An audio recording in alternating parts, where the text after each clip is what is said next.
Well, hello, White Oak family. Welcome into Monday Morning Theology, where we take what we talked about on Sunday and we give you some practical steps for you to apply it to your normal, everyday week. And so maybe you're with the kids right now, or maybe you're at work, or maybe you're just hanging out at the house. Maybe you're in your car watching this on your phone, wherever you're at. Thank you for watching this with us. We've been continuing our Devoted series, and the thing we came to this past Sunday was that one of the things that shows devotion in the life of a Christian is there a person that's devoted to unity. A Christian, someone who's truly following Christ, is going to be a person who sees the value and sees the necessity of being united with the believers that they're in community with. Like, we don't just want to be people that are present in our community. We want to be people that are increasing unity and increasing peace. We don't want to be bringing slander into the community. We don't want to bring division. We don't want to bring frustration, but we want to bring peace, love, and joy, and unity and harmony. And so one of the things that we did was we gave you 3 practical ways that you can do that. I'll be honest, walking in community is not the easiest thing. That's why most Americans seem to kind of just isolate themselves, and they don't have a lot of long-standing relationships, because when something goes bad, they just kind of give up on the relationship. And so, but in the church, we're called to walk together. And so we think that 3 ways that you can do that this week are as follows.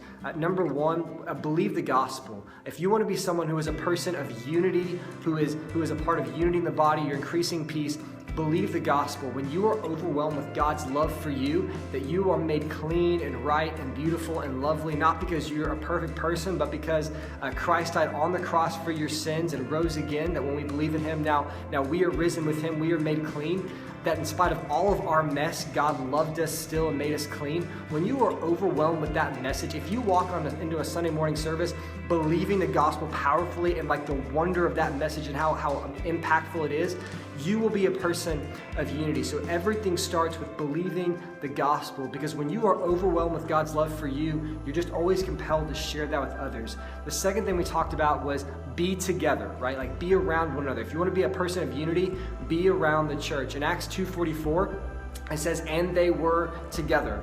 And what that means in the Greek is that they were together. And what it means in Old English is they were together. Basically, the church in Acts just got together. They were around each other. They were present with each other. So whether it's your family or your marriage, or you want to build community at your workplace or in the church, be together. Like, this is why we really emphasize gathering with us every single Sunday morning, like being a part of the community on the weeks you feel like it and the weeks when you don't. Because when we look at Acts 2, we see a people that got together regularly. Right? Before we can get deep and walk together, we have to be around each other. I also mentioned on Sunday that, like, 2 of my best friends, I initially, before I knew them, I wasn't really close to them. I didn't think we'd be very good friends. And then through spending time with them, I realized how awesome they were, and I created lifelong relationships. And so one of the ways you create unity is just by being together. So emphasize that in your life. And the third and final thing, and maybe the most important thing, is to be ready to forgive. In Ephesians 4, Paul says that in the community, be eager to maintain the spirit of unity, right? Don't wait till everything falls apart to process forgiveness. Be a person who walks into a community knowing that there are people just like you and they have issues.